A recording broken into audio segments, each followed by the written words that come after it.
So ప్రతి ఒక్కళ్ళు మేము ముగ్గురికి మానేటట్టు చూస్తాం, లేదంటే అందులో అలవాటు పడకుండా చూస్తాం. అంటే ఖచ్చితంగా it will spread like wildfire. So dear sir, thank you very much once again. And ఇప్పుడు we invite mister I M Ahmed, senior advocate. Is a social activist. చాలా మా సంస్థకి చాలా లీగల్ సలహాలు ఇస్తూ ఎన్నో అన్ని కార్యక్రమాల్లోనూ పాల్గొంటున్నారు. సార్ గారికి మా అందరి తరఫున కూడా ఆహ్వానాన్ని. సార్ గారు లీగల్ పరంగా పెద్ద సీనియర్ అడ్వకేట్, సోషల్ యాక్టివిస్ట్ కాబట్టి లీగల్ పరంగా మనకి సందేశాన్ని ఇస్తారు. Thank you ma'am.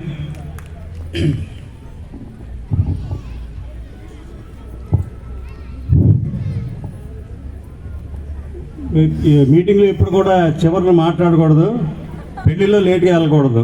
ఏమవుతుంది, మీటింగ్లో మాట్లాడినంత వాళ్ళు మాట్లాడేశారు, ఇంకా నాకు మిగలడానికి ఏం లేదు. అలాగే పెళ్ళిలో చివరిలో వెళ్తే ఏమవుతుంది, భోజనం అయిపోతాయి. ఇప్పుడు నా పరిస్థితి అలాగ అయిపోయింది, ఎందుకంటే అందరూ చాలా చెప్పేశారు, ఏం మిగిలిందని ఆలోచిస్తున్నాను.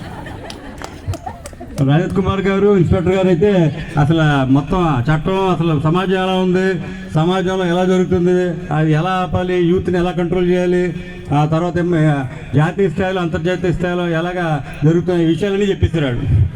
సిస్టర్ శాంటీ నగర్ మేడం గారు అయితే చాలా మంచి మెసేజ్ ఇచ్చి మొత్తం ఏం చెప్పాలో చెప్పేశారు. ఇంకా పొద్దున్నుండి సిస్టర్ నిర్మలా గారు అయితే కంటిన్యూస్గా చెప్తూనే ఉన్నారు. ఇప్పుడు నాకు అనిపించింది, ఇప్పుడు ఈ మీటింగ్ వచ్చి నేను ఏం చెప్పాలి, సిపి గారు వచ్చేసరికి బాగుండు, ఆయన నిజంగా కూర్చొని వెళ్ళిపోయి ఉండాలి. అయితే ఒక క్వశ్చన్ చెప్తాను మీకు.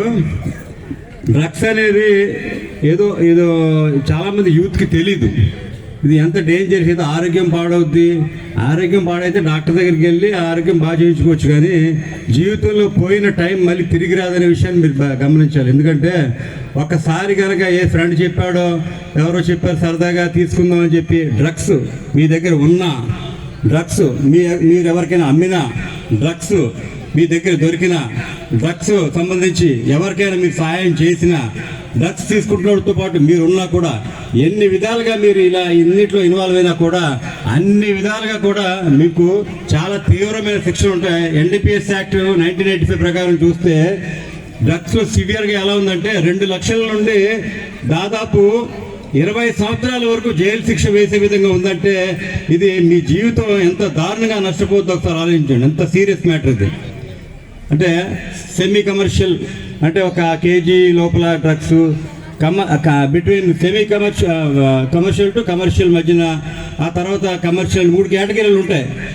ఆ 3 కేటగిరీల్లో ఏ కేటగిరీలో దొరికినా కూడాను మీరు బెయిల్ దొరకడం కూడా కష్టమే, జైల్లోనే ఉంటారు.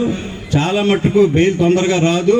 ఈలోగా మీ ఎగ్జామ్స్ అయిపోతే మీ ఇంట్లో వాళ్ళు పడే బాధతో వాళ్ళు కూడా ఆరోగ్యాలు పడేదంటే మీ చేసిన తప్పుతోటి మీ జీవితాలు ఇంకా ఎలాగో నాశనం అవుతాయి. కానీ దాంతోపాటు మీ కుటుంబాలు కూడా వాళ్ళ ఇంట్లో పెళ్లి కావాల్సిన పిల్లలు మీతో పాటు మీ అక్కలగాళ్ళు వాళ్ళు ఉన్న తర్వాత వాళ్ళు ఉద్యోగాలకు వెళ్తే ఈ కుటుంబం ఇలాంటిదని ఎంక్వైరీలు, పోలీస్ ఎంక్వైరీలు కూడా చాలా తీవ్రంగా ఉంటాయి. ఎందుకంటే ఎప్పుడైనా మీరు ఫారెన్ వెళ్ళాలనుకుంటే మీరు ఎన్డీపీఎస్ యాక్ట్లు అటువంటి యాక్ట్లు కనుక ఇన్వాల్వ్ అయితే మీరు అమెరికాలో చదవాలనుకున్నా లేకపోతే వేరే దేశాల్లో చదవాలని కూడా మీకు అంత తేలిగ్గా మీకు పర్మిషన్ రాదు. మీకు ఒక క్రిమినల్గా మీ రికార్డు కూడా ఎక్కడ కొట్టినా కూడా వాళ్ళు వచ్చేస్తుంది పోలీసులు. కాబట్టి ఈ అన్నిటికీ దూరంగా ఉండి మీరు చాలా జాగ్రత్తగా ఉండాలి. నిజంగా ఈరోజు Visakha Mariya Saint an society వాళ్ళు చేసిన ఈ గొప్ప కార్యక్రమం దేశవ్యాప్తంగా కూడా చాలా గట్టిగా జరగాల్సిన అవసరం ఉంది. ఇది ఒక రోల్ మోడల్ కార్యక్రమం ఈ దేశానికి అని చెప్పేసి నేను చెప్తాను. ఎందుకంటే చెప్పారు ఇందాక రజత్ కుమార్ గారు వాళ్ళందరూ కూడాను బాంబేలో, ఢిల్లీలో, తర్వాత మెట్రో సిటీస్లో డిఫరెంట్ డ్రగ్స్ అన్ని దొరుకుతున్నాయి. ఇక్కడ ఇంకా పెద్దగా లేదు, ఓన్లీ గాంజా తప్పించి పెద్దగా ఏం దొరకట్లేదు. కాబట్టి ఇక్కడ ఇంకా అంతగా డెవలప్ అవ్వలేదని మీ అందరికీ తెలుసు. మన భారతదేశంలో సేఫెస్ట్ ప్లేస్ టు లివ్, మంచి ప్లేస్ ఉండడానికి ఏదంటే విశాఖపట్నం అని చెప్పేసి మనకి అంత మంచి పేరుంది భారతదేశంలో. అటువంటి ఈ విశాఖపట్నాన్ని ఇలాగే మనం బాగా ఉండి డ్రగ్స్ ఫ్రీ విశాఖపట్నంగా మనం ఒక మంచి మెసేజ్ ఇవ్వాలని చెప్పనుకుంటే ఇది మన మంచి ఈ టీం ఉంది. ఇప్పుడు రజత్ కుమార్ గారు వీళ్ళందరూ టీం వచ్చారు. మీరు సినిమాల్లో చూస్తుంటారు కదా, పోలీసులు వచ్చేసి డ్రగ్స్ తీసుకుంటే రేవ్ పార్టీల్లో లేకపోతే డ్రగ్స్ ఉంచినప్పుడు యువర్ అండర్ అరెస్ట్ అని చెప్పేసి వచ్చి ఆ టీం అంతా ఇక్కడ ఉంది. మంచి డైనమిక్ టీం అది. మామూలుగా మీరు ఏదో సరదాగా మాట్లాడతారు అనుకోవద్దు, కానీ యాక్షన్లో దిగితే మాత్రం చాలా దారుణంగా ఉంటుంది. సిపి గారు వస్తారు అంటే police department, drugs control department, ఇంకోటి ఉందిలేండి, మీరిద్దరు ఇరుక్కుంటే మళ్ళీ ఇడిపించేది మేము కూడా ఉన్నాం. అంటే మేము ఉన్నాం కదా అని భరోసాతో తప్పులు చేయొద్దని చెప్తున్నాం. ఎందుకంటే మా దగ్గరికి వస్తే మేమే ఫ్రీగా ఏమి కేసులు చేయం. డ్రగ్స్లో ఇరుక్కుంటే లక్షల ఫీజులు తీసుకుంటాం. ఎందుకంటే మీరు చేసిన తప్పుకి మీరు ఫైనాన్షియల్లీ కూడా మీరు సఫర్ అవ్వాల్సిన అవసరం ఉంది.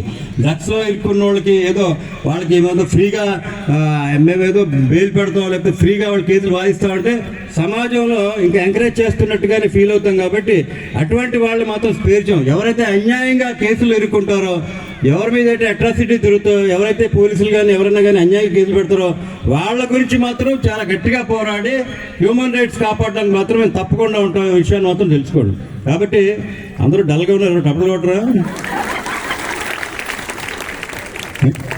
కాబట్టి మీకు చెప్పేది ఏంటంటే డ్రగ్స్ అనేవి తేలిగ్గా తీసుకోవద్దు దయచేసి.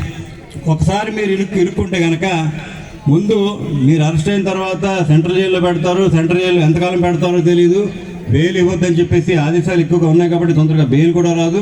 ఈలోగా మీ అకాడమిక్ ఇయర్స్ అయిపోతే మీకు అన్ని విధాలుగా నష్టాలు జరిగి ఆర్థికంగా మీ తల్లిదండ్రులు కూడా బాధపడి కుటుంబం కూడా రోడ్డున పడే అవకాశం ఉంటుంది. కాబట్టి ఇవన్నీ ఆలోచించాలి. ఎందుకంటే తప్పు చేసే ముందు ఇవన్నీ ఆలోచించాల్సిన అవసరం చాలా ఉంది.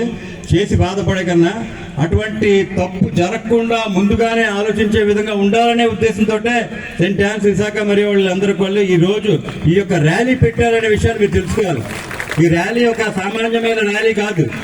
నేను మీడియా వారికి కూడా చెప్పాను, పెద్ద పెద్ద మీడియా సంస్థలు వాళ్ళ పెద్దలు కూడా చెప్పారు, మీరు వేరే వేరే కవరేజీలు ఇచ్చుకోవడం ఎన్ని కూడా వేరే, కానీ ఈ ర్యాలీని మీరు కవరేజ్ ఇస్తే ఇది నిజమైన దేశభక్తి. ఎందుకంటే యూత్ని కాపాడిన వాళ్ళు అవుతారు, అవేర్నెస్ ఇచ్చిన వాళ్ళు అవుతారండి. ఈ వేదిక మీద నుండి నేను మీడియా వాళ్ళకి కూడా చెప్తున్నా ఏంటంటే దయచేసి ఇటువంటి ప్రోగ్రామ్స్ మనకి ముందు రావాలి. ఎందుకంటే ఒక క్వశ్చన్ చెప్తా.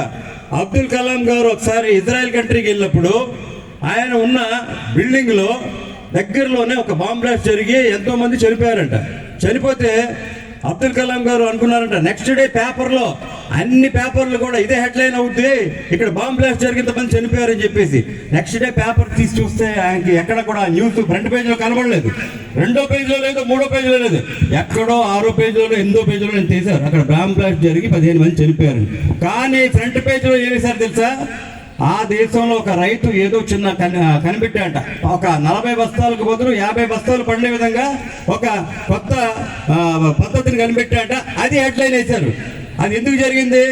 ఆ దేశంలో ఈరోజు ఇజ్రాయెల్ ప్రపంచంలో ముందెందుకు ఉందంటే దేశంలో ప్రజలు ఆలోచించే విధానం దేశభక్తిను, దేశం బాగుపడాలి, సైంటిఫిక్గా డెవలప్ అవ్వాలి. కానీ మళ్ళీ మనకి భేదాలతోటి మనం నష్టం చేసుకునే విధంగా ఆలోచన విధానం లేదు. కాబట్టి ఈరోజు మీడియా కూడా అటువంటి వాటికి ఎందుకు ప్రయత్నిస్తుంది? ఇప్పుడు మేము ప్రెస్ మీట్ పెట్టినప్పుడు కూడా ఎవరో ఒక సెలబ్రిటీ వచ్చారంట, అదేదో షాపింగ్ ఓపెన్కి అని చెప్పి చాలా మంది వెళ్ళిపోయారు. మేము బాధపడ్డాం. ఎందుకంటే ఇంతమంది ఇన్ని ఆటోలు వేసుకొని అక్కడ వాళ్ళందరూ వచ్చి ప్రెస్ మీట్కి వచ్చినప్పుడు ఇలా జరిగింది.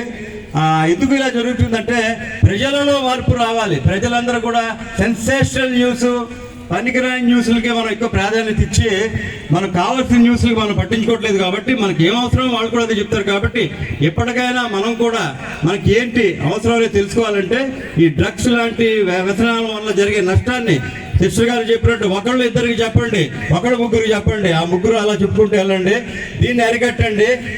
సీపీ గారు ఇంకా రాలేదు, ఇంకా కట్ అయిపోవాలా?